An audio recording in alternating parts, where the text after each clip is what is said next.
All right, Zig on the top. Today on the show, we have the return of the great Rebecca Pidgeon. Rebecca is a singer-songwriter, musician, and actress. Rebecca has a new album out called Unillusions. We talked to Rebecca a while ago, and we dove deep into her history. In this episode, we're going to mostly focus on this new album out called Unillusions. It's available on all the streaming platforms. This conversation dives pretty deep. We get into the philosophical and mythological depths of yoga. Rebecca grew up with a mother who practiced yoga more so than just the physical routine, but on a spiritual level. And this was a really interesting conversation. I'm excited to share it with you guys. Before we do that, if you hear anything you like, if you can like, rate, review, subscribe to the podcast on any of the podcast platforms, it helps me keep talking to cool guests like Rebecca and sharing their insights with you. So without further ado, here's my conversation with Rebecca Pidgeon. So to jump into it, like since last time we kind of jumped all over your whole career, and this time we'll just jump into this new record. Okay. I've read, and I've heard you say in other interviews that the kind of aesthetic musically approached for this record was akin to MTV's Unplugged style. And what brought about that choice? Well, I wanted it to be an acoustic-based record to sort of harken back to the earlier recordings I'd done with Chesky Records. And I wanted there to be a nice dynamic range. So sometimes getting down to very intimate sounding, just very, very, an intimacy, and then have it build up into the full band, but that every instrument would have space. You would be able to hear every instrument, and a sort of more relaxed and intimate feel all over the record. And I brought that idea into Fernando, and he said, "Oh, it sounds like MTV Unplugged." And he showed me some of the recordings, and I said, "Yeah, that's the kind of band sound that would be great. Like we're playing live together." Were you as far as like MTV Unplugged goes, were you like kind of familiar with those performances and that vocabulary? Not really. Yeah? Okay. No, okay. Not really, no. It's because that was kind of big in the 90s, was it? Yeah. Yeah, so I missed the entire 90s, really. But he showed me some wonderful performances, like Nirvana doing The Man Who Sold the World, which was so epic. Yeah, no, like that. I think that whole performance by Nirvana, I think, changed the game in a lot of ways. It's interesting because a lot of that whole program, because I kind of recently just went on a deep dive of the MTV Unplugged thing, because I've always been familiar with like the kind of two big grunge bands that, they're rocking like Nirvana. The two that really struck me were Nirvana and Alice in Chains with their Unplugged, because, you have this like perception they're giant rockers, and then you hear them unplugged, and you're like, they're still is impactful even more now that they're unplugged, Yeah, that's right. You hear their true songwriting, or in this case, their true artistry with Nirvana covering the Bowie song. Right. And like, it's interesting too, because on the other half of like the collection of MTV Unplugged is they have people like Bob Dylan and Paul Simon, and you're like, well, they always kind of are unplugged. Like, yes, exactly. We don't. Yeah, that's just what they always are. Yeah, exactly. I remember watching things like the Old Grey Whistle Test. Do you remember that? Yeah. They had so many good performances on the Old Grey Whistle Test. Yeah. That, and what was the Midnight? I can't think of it. Midnight Soul. It's escaping me, but it was another program. I don't. John Peel had a great radio show, I guess, where bands would come in and just be playing live. But there definitely is the kind of build off where this all eventually came to, that whole like kind of selection of the instrumentation. Like, it's so perfectly in its place. But I also think it's a lot harder of a thing to do. You like, it's a pretty hard like thing to kind of capture, even though it's kind of so simple. Did you find that with recording this record, or was it more easier than that? It's more exposed. Yeah, that's true. And so you have to be really sure of, I guess, every part. And but those musicians that I chose and played with, I've been playing with for years, so we know each other now and work very well together. In fact, it was just the four of us who actually worked on the recording: Fernando Perdomo, Matt Teku, myself, and Andy Studer. And so it was quite an intimate recording process anyway. And I had a bunch of demos which I brought in that were sort of worked up, which we ended up throwing away, and we just started again with me and the guitar, which I'm very glad we did. Yeah. With the demos, was that something you fleshed out more on your own? Like it was more than guitar? I had made, yes, in fact, I'd made two sets of demos. One, and actually, I like some of the sounds of the first set of demos, which was I was fooling around with my own stuff. And then the second set of demos, I tried to do just acoustic performances of all the songs, and I didn't use a click track. And then we tried to use them, but we couldn't get it to work with the rhythm section. They were just trying to follow something that was moving all over the place. So in the end, those were thrown out, and I started again with the vocal. So I had a brand new vocal, brand new guitar track, and I did it to a click track. And then the guys were able to fall in, and it worked. It just worked, and it sounded actually live. It wasn't completely played live, but the bass and the drums were done together after I did my pass. Okay. On the acoustic guitar. Right. And like I to a click, I'm kind of pro click. I like Yeah, I mean Matt said to me, we're professionals. We don't, just because we're playing to a click, it doesn't mean that the thing isn't going to move or have vibrance or, a life, because we are humans and we move around it, but it just keeps us together rather than sound like we're sort of chasing each other. It's different when you're on stage, because then you are really playing together. But everything changes in a recording studio unless it's going to be a live recording, like we did in the Chesky records, where you're doing no overdubs, right? So we had a big band, we had backing singers, we had everybody. And we had parts structured, so things more written out, less ad-libbed, because there's only so much energy, Yeah. so many takes you can do before the thing starts dying on the vine. Yeah, well, and everyone starts losing steam. But I mean, I gotta imagine with an ensemble that big, it's kind of like there's like multiple people kind of directing how the take's gonna go, as opposed to it kind of all being like on one. Well, or two no, people, right? No, was with the recordings were really led by Joel Diamond, who produced the record and who did lots of the arrangement of things, and so he was kind of the band leader, and people loved and respected him and just did what he said. So it went very smoothly, actually. Was it, and like so kind of trying to capture that live approach from there till now. What are some kind of like lessons you've learned from then and from this experience on how to, I guess, approach kind of going live into it, or the mindset of doing that? Well, I wanted, with the Chesky recordings, there were things that I wished I could change, and I couldn't because, after the fact, it's locked in, right? It's a live performance.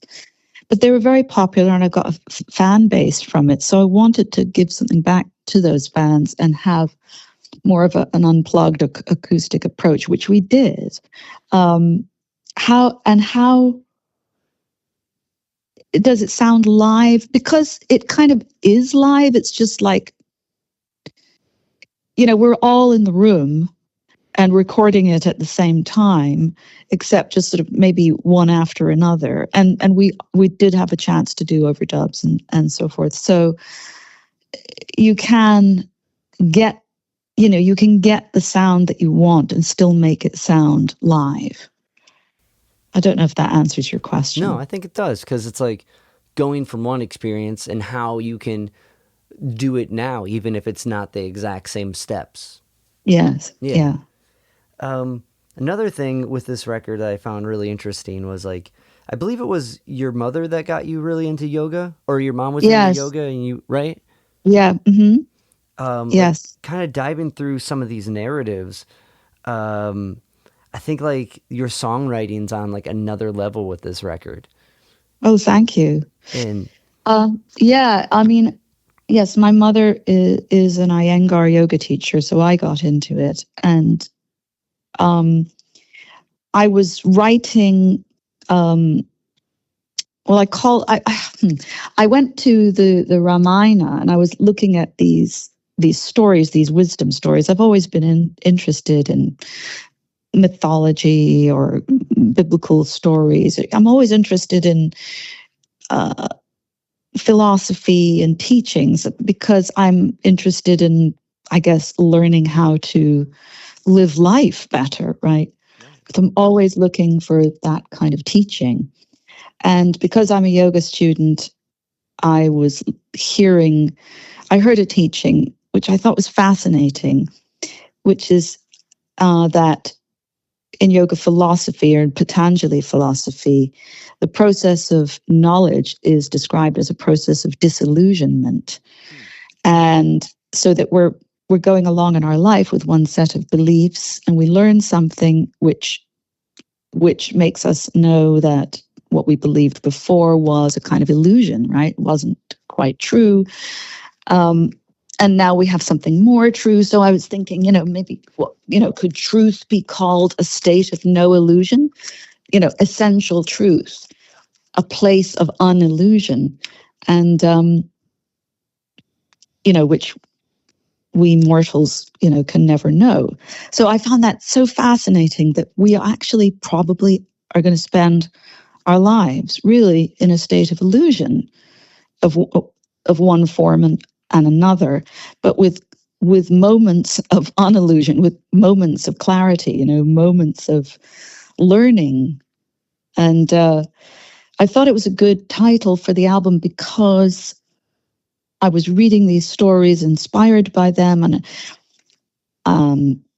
trying to sort of point to what is true, what's true about humans. These stories seem to be reflecting the chaos of our internal selves, gods and goddesses acting a lot like humans, I must say, and teaching us something maybe about ourselves. But they also, these wisdom stories, in whatever tradition, they seem to be coded, and that we have to interpret them.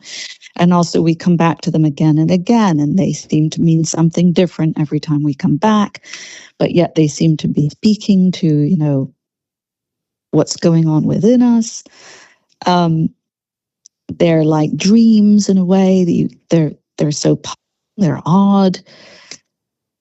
They leave many more questions than they do answers, right?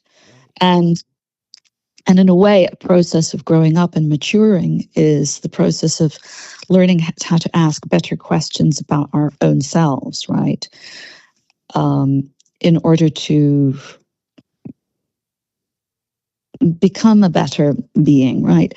And so, so I was inspired by some of these stories, and also I was writing songs about my own journey, and that's a hero journey. We're all on a hero journey, right? We're all the heroes of our own lives. And we become worldly and mundane, and because we have to, or because that's just our human condition.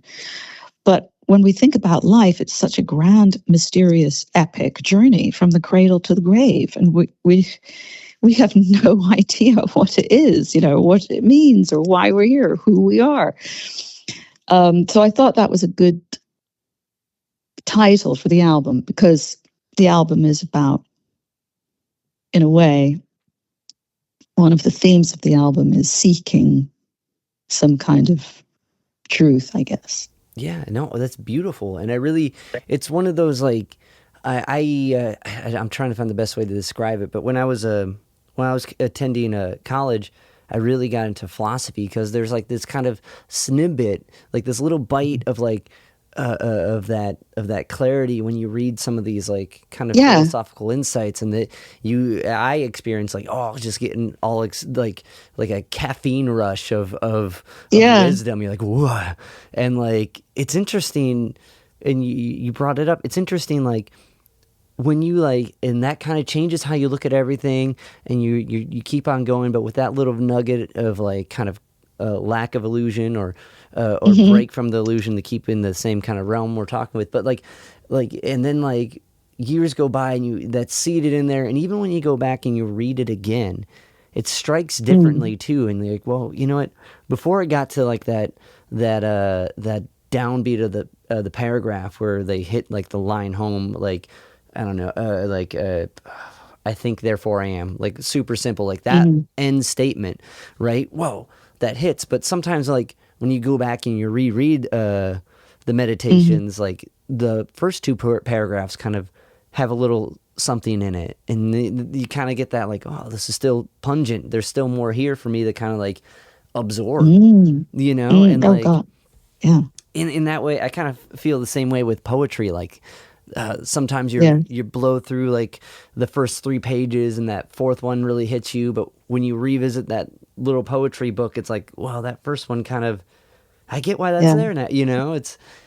yeah, It's interesting how like when you make it further along the journey and you yeah, acquire a little bit more of like the self knowledge, because I think ultimately all knowledge is self knowledge, right? yes. But when you Hmm. acquire a little bit more of that, how like certain things show themselves to you in a different light.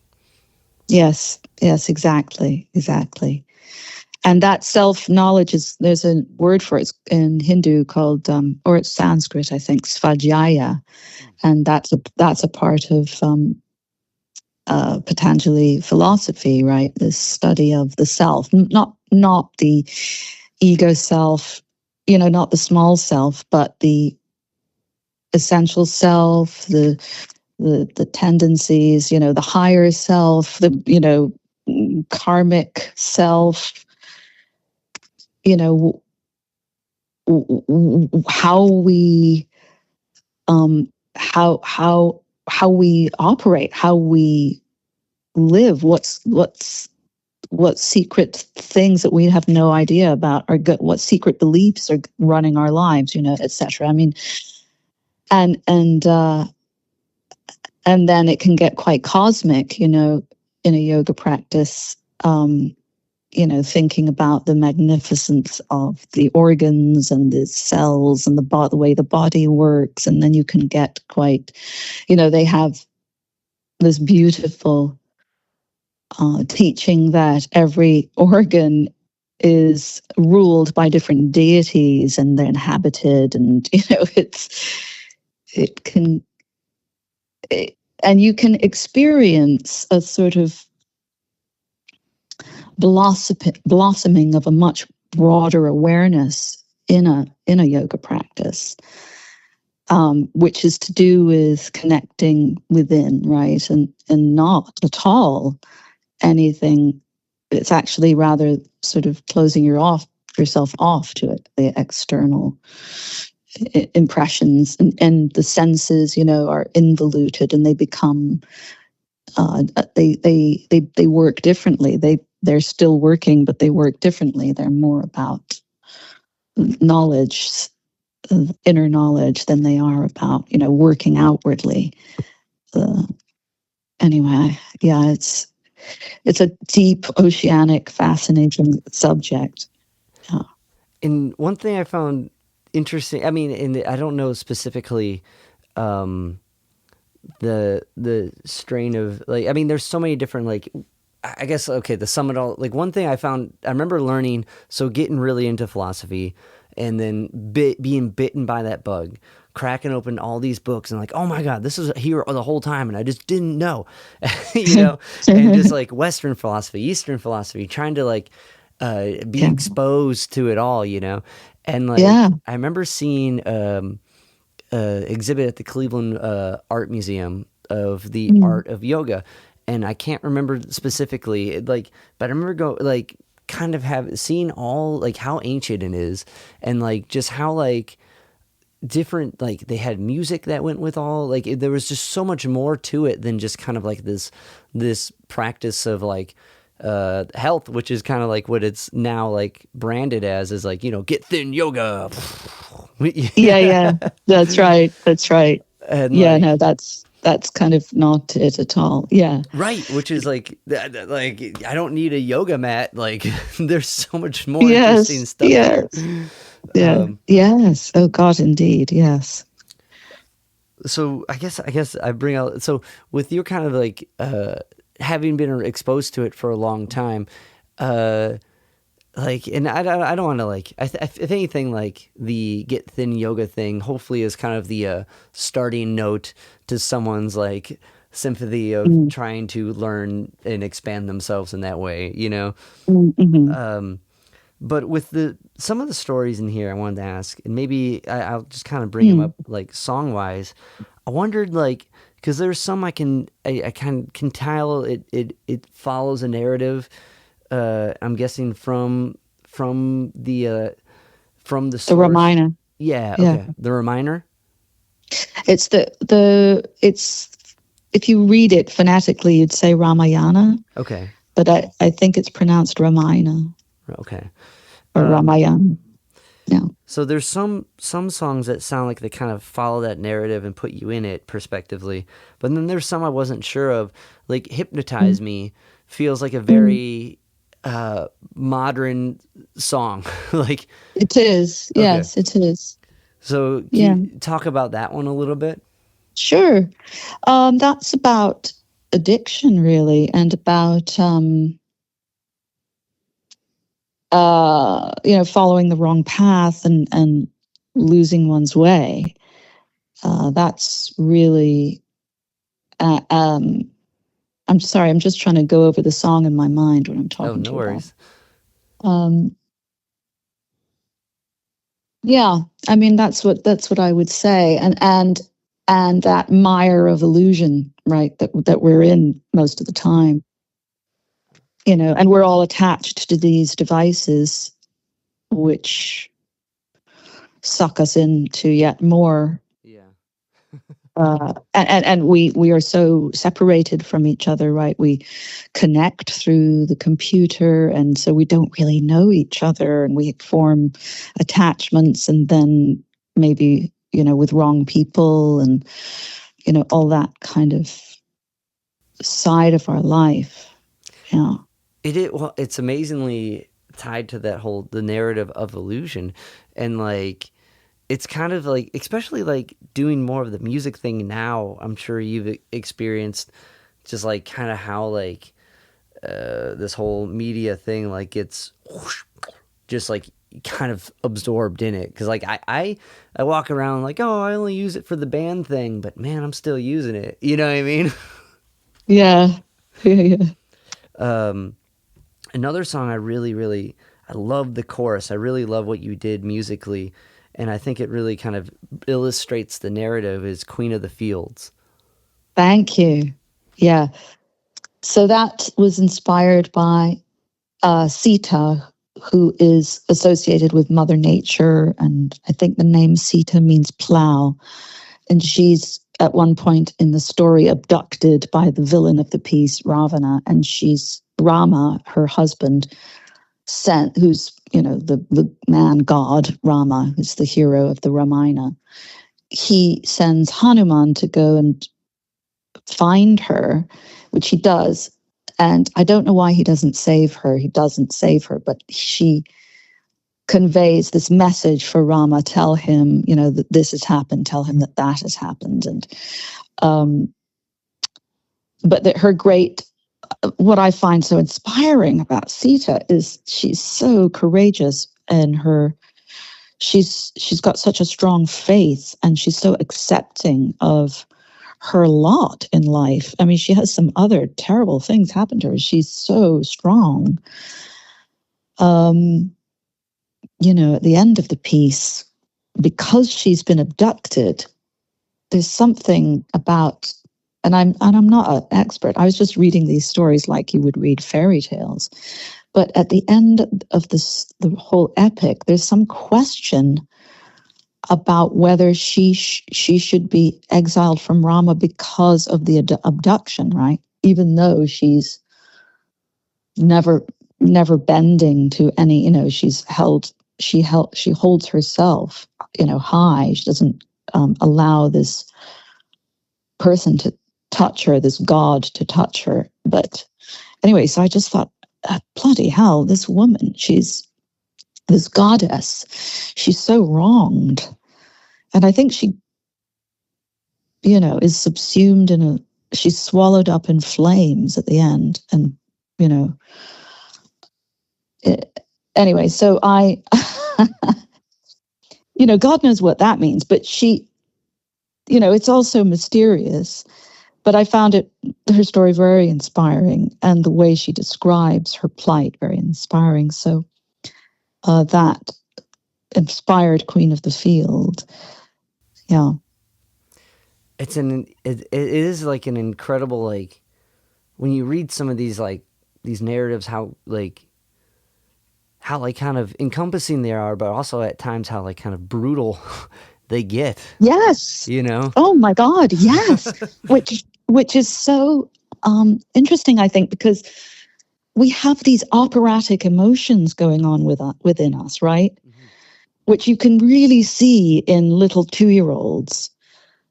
They have like enormous, huge, welling, just grand, towering rages, or like, worthy of Iago, or just operatic. And those are still going on within us. We've just learned to be civilized, right? And yet, so that's why I think that these biblical stories kind of describe us, describe these grand emotions going on within us. Another thing that's a really good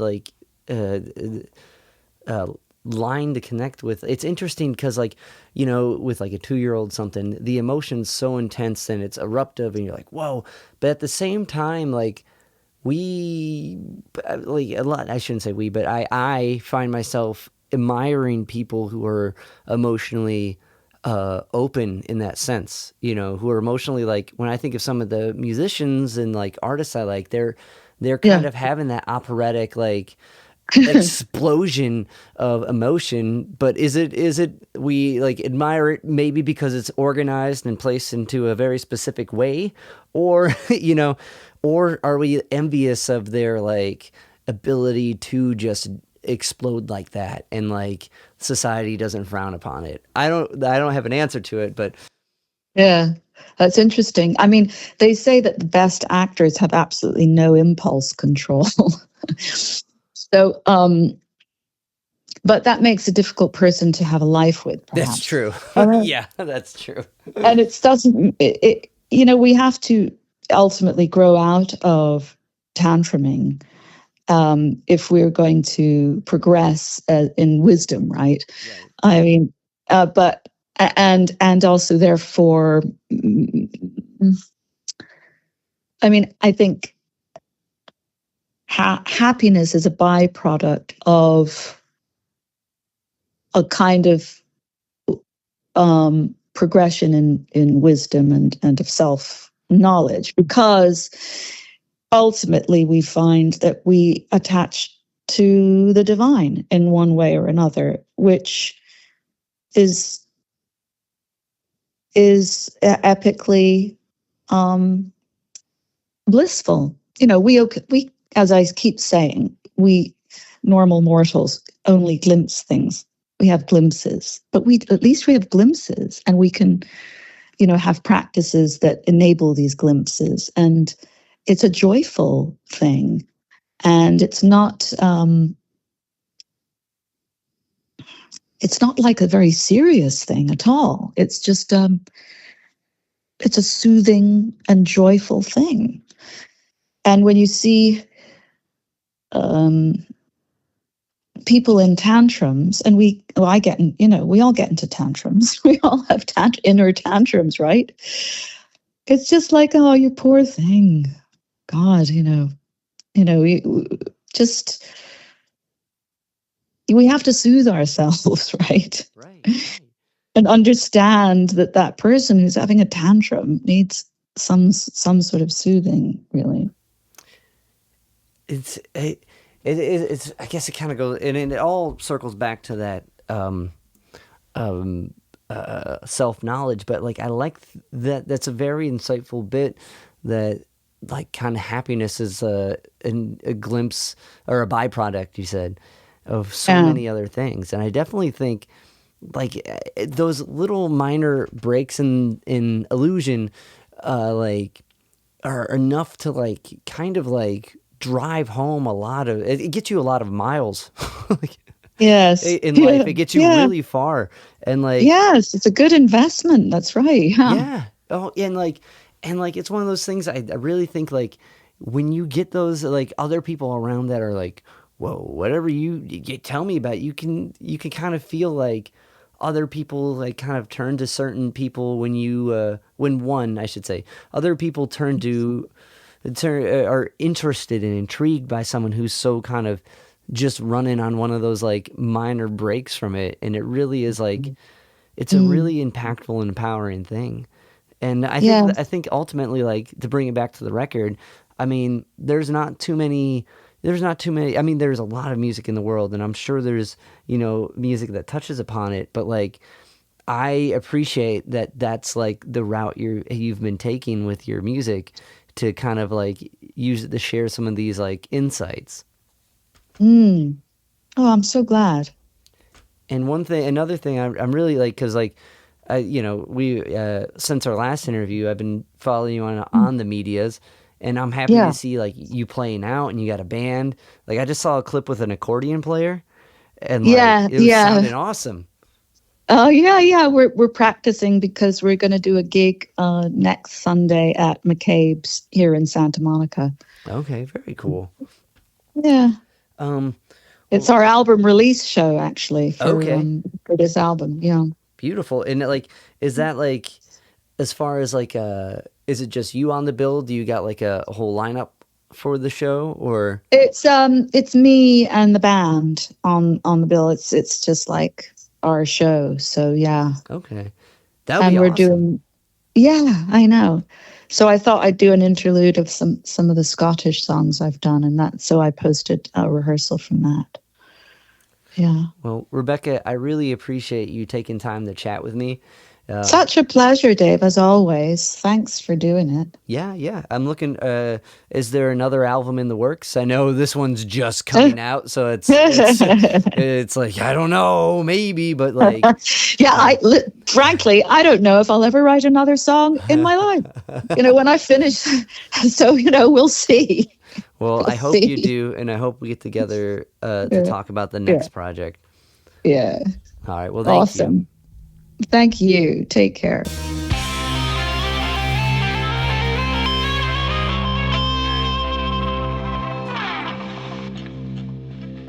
Yo, Spike Spiegel here. You just listened to Zig At The Gig podcast. Keep riding the bebop. See you, Space Cowboy. Bang.